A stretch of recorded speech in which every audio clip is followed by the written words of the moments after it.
Thank you, Judy, for that wonderful introduction and for the opportunity. Thank you to you and Yarmo. So, good afternoon to the different leadership teams in the region. It's great to see new faces, especially in Elite. So, today I was asked to share my experience in BNI and in my chapter. So, as you all know, our chapter really went through a roller coaster ride with lots of ups and downs. It's actually been 2 years since I joined, and now we are transitioning to our eighth leadership team. In terms of chapter size, we stayed at around 40 members for a long time, just a few terms ago. So, kalma lang. We would induct members, eventually lose some more, or have to purge anyone who was non-performing.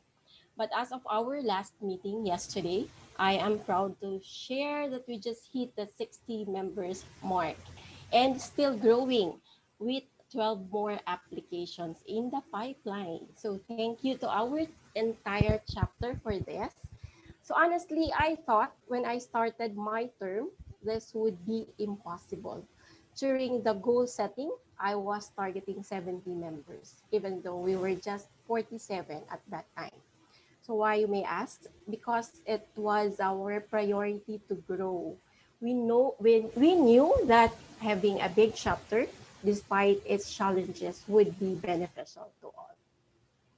So members were already losing business and some were thinking of leaving. And so I looked at other chapters. They could grow and maintain a large membership. Then why couldn't we? So what the heck? Why couldn't we all yet, right? So looking back, I had a dream team of membership committee led by Bern Mercado. I have Brent in application and Kana in participation. So really, why not? Just to share with you all, I admit that when I accepted the vice president position in LT6, I kind of accepted it blindly. I was only a member for a few months with no prior MC experience.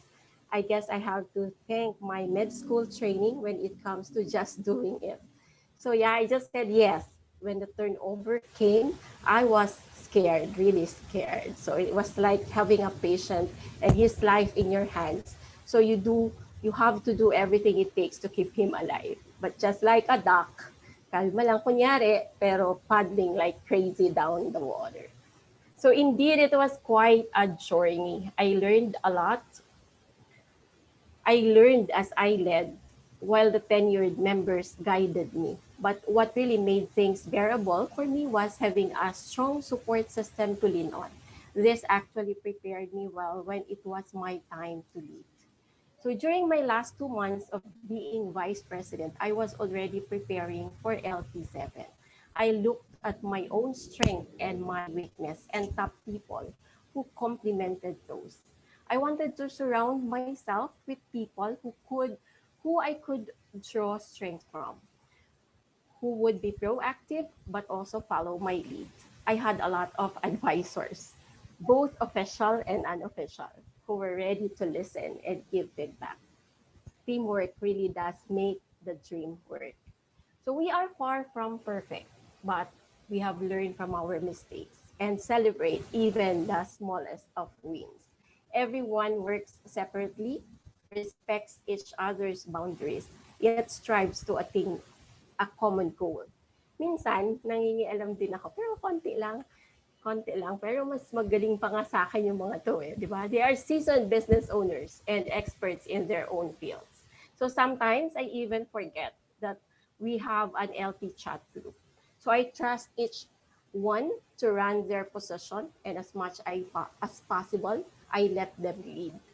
So maybe it's fate or whatever you call, but the stars aligned that put us in this LP together. And it is perfect in its own way at this point in time. So I am so blessed that the same people who started this journey with me are the ones ending it. So walang bumitaw, walang umayaw. So, and one practice we plan to continue is immersing the incoming LT a month before their induction. So after this training, all the LT8 will be joining their counterparts like an OJT. So come April, there will be a smooth transition. Currently, I have to say that Elite is still a work in process. We are constantly evolving, learning from our mistakes, sometimes the hard way, but ultimately it made us stronger and our bond tighter. We developed our own system of working things out, and now I would like to share with you some of my best learnings. So first, we must really be intentional, even though it is not the easiest decision. For example, our pro dev team was getting bigger. And because their bond was so strong, it was difficult for them to separate. Sobrang sipangs talaga sila. So after almost a month of negotiations and resistance, they finally agreed to separate. So the property development power team went from 10 members and gave birth to two power teams, the Pro Dev and the Home Depot. And from then on, the Home Depot kept on adding members. And before long, it might be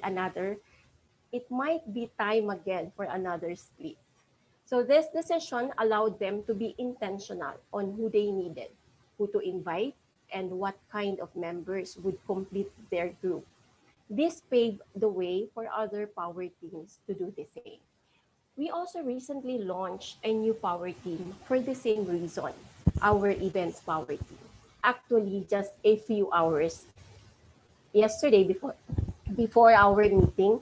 So despite the overwhelming fear and uncertainty, so go lang. Kahit na dalawang members lang sila, it's because we saw in our visitor list that there are guests from the same industry and wanted to show them that that our intent on getting back them on their feet.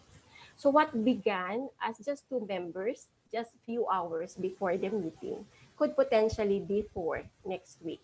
So, and hopefully this number will only grow in the coming months. So moves like this are neither by chance nor by accident. It was deliberate choice from our members because we wanted to achieve a common goal.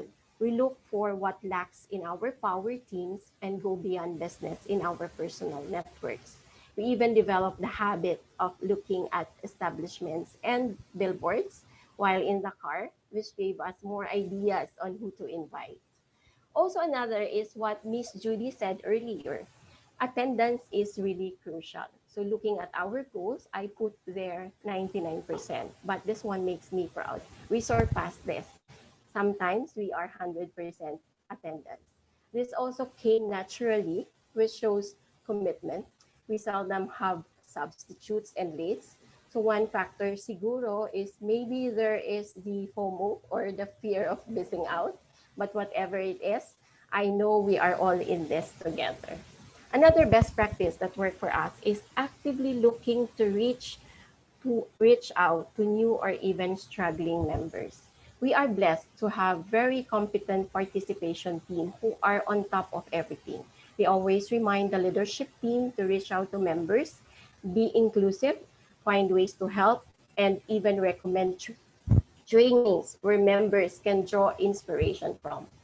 Preserving this culture and standard actually had a direct impact on our growth, and it gave our chapter very strong identity.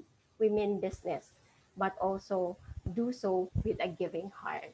So surprisingly, when we reached platinum, it seems like there is something out there that is pushing us. It became almost natural for visitors to apply. So we're very humbled that other chapters look to us for advice, and this is something that motivates us to keep pushing forward. We really saw how the applications and retention process goes hand in hand. Going back to my first point, it all boils down to being intentional. Visitors will be drawn to chapters that have members who are specialists and have the correct mindset with business and BNI, just like the other chapters in the region, right? So finally, I think the most important practice we have is really treating each other as family. We fight, we argue, and have disagreements, but always have each other's back. In the same way, we make sure to have fun and bond. So after all, many of us, BNI has been a second home. Where else can you be surrounded by like-minded people who get you? My friends outside BNI don't have it, but we do. And that's truly worth preserving. I am so blessed to be part of this group and share my learning this afternoon. BNI indeed is an avenue for business and beyond business. So, to all incoming LTs, good luck and continue growing together. Thank you.